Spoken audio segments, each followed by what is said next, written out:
She was the princess of pop who defined a generation. She became the cautionary tale of fame's dark side, and then she transformed into a symbol of liberation and resilience. Britney Spears didn't just change her sound or her image.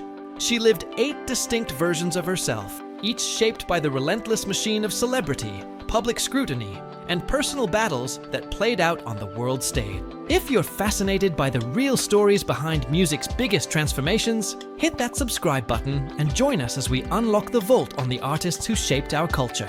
Today, we're dissecting the 8 versions of Britney Spears and how each one reveals something profound about the price of stardom. Version 1, the teen pop princess. In 1998, a 16-year-old girl from Louisiana walked into a room full of music executives and changed pop music forever.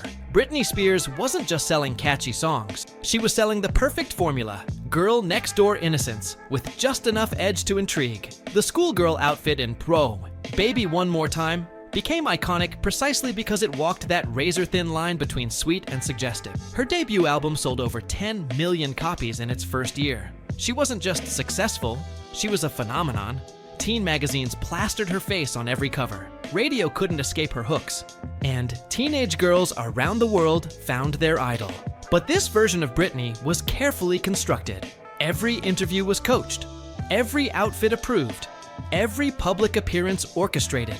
She was Larry Rudolph's client, Jive Records' investment, and America's sweetheart, in that order. The teen pop princess was a product designed for mass consumption, and she performed her role flawlessly. What made this version powerful wasn't just her talent, it was her relatability. She giggled in interviews.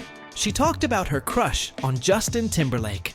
She made superstardom feel accessible, like any girl from small-town America could achieve her dreams. But even then, cracks were forming in the facade. The question wasn't if this version would evolve, it was when, and how dramatically. Version 2, the provocative rebel. By 2001, Britney was done playing innocent. The transformation was abrupt and deliberate. Gone were the schoolgirl outfits and synchronized dance routines with backing dancers in matching costumes. In their place, a python draped across her shoulders, sweat-drenched performances, and lyrics that left nothing to the imagination.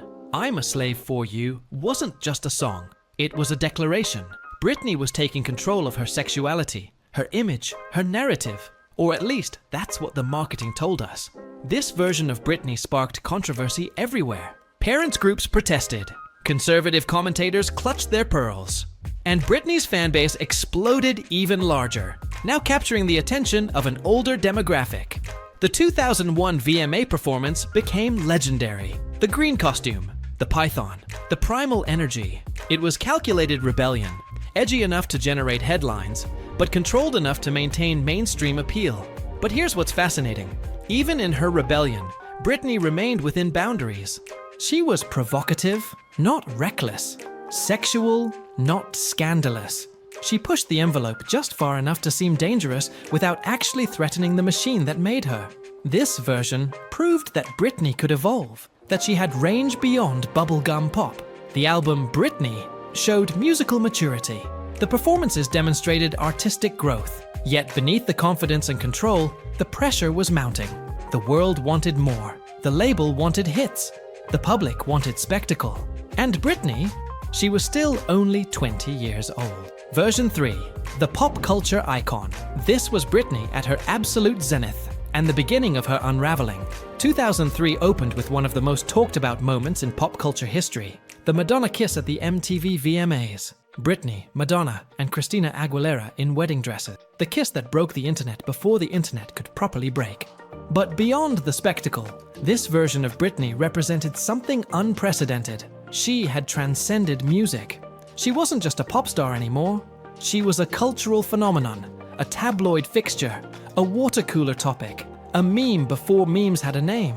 The In the Zone album showcased her at her creative peak.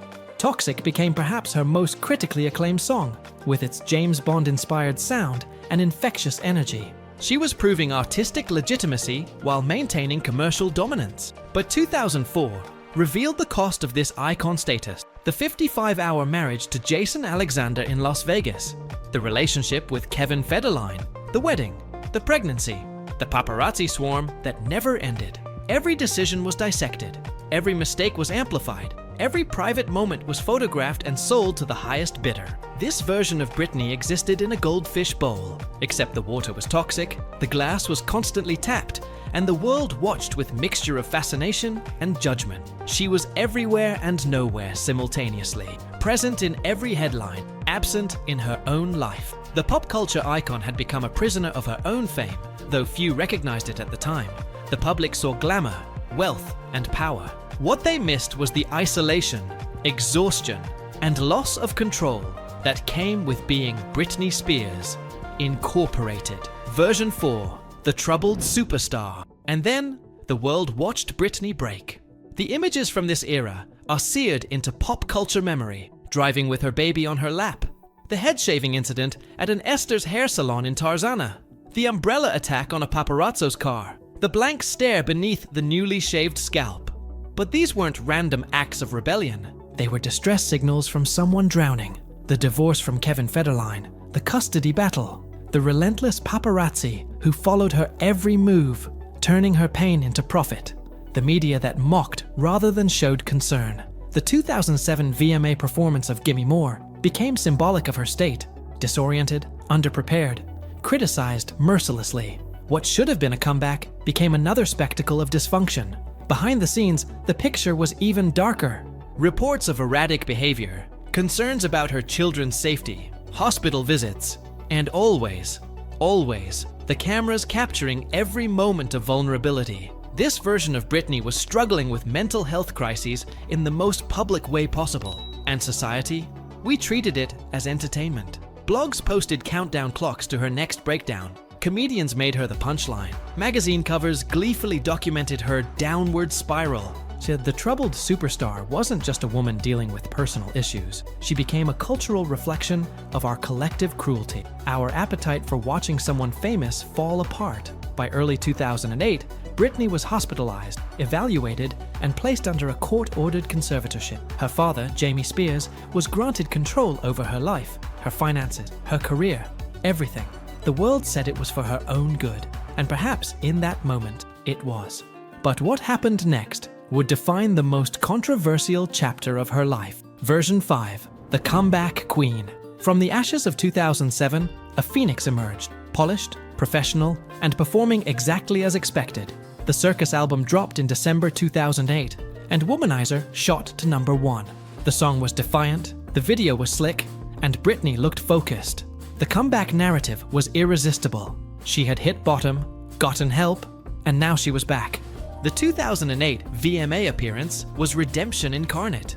Opening the show with Piece of Me, Britney delivered what 2007 couldn't. A confident, competent performance that reminded everyone why she was the princess of pop. Critics praised her resilience. Fans celebrated her return. The industry breathed a sigh of relief. Their investment was salvageable. But something was different about this version of Britney. The sparkle in her eyes seemed dimmed. The spontaneity that once defined her was gone.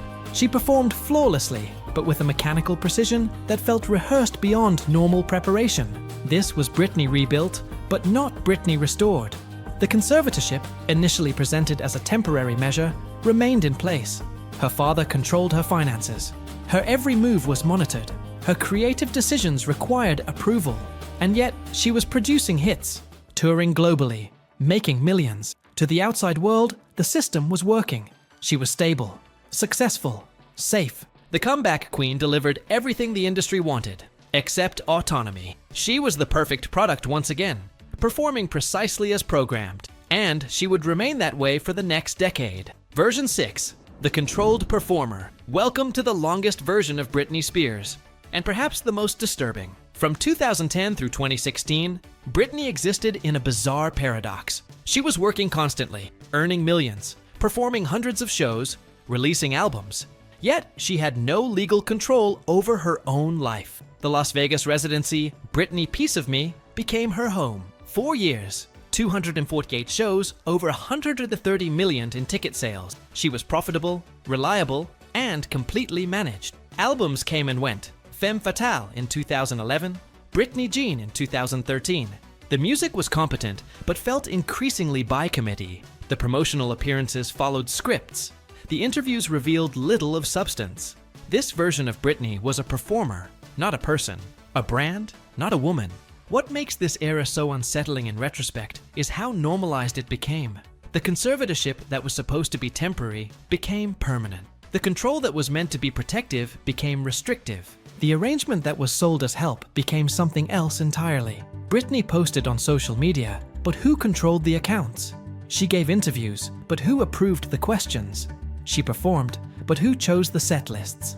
The controlled performer was efficient and profitable. She showed up, did her job, and generated revenue. For everyone managing her, the system was perfect. But for Britney, she was living in a gilded cage, performing happiness while having no control over her birth control, her friendships, her finances, or her freedom. Fan communities began asking questions.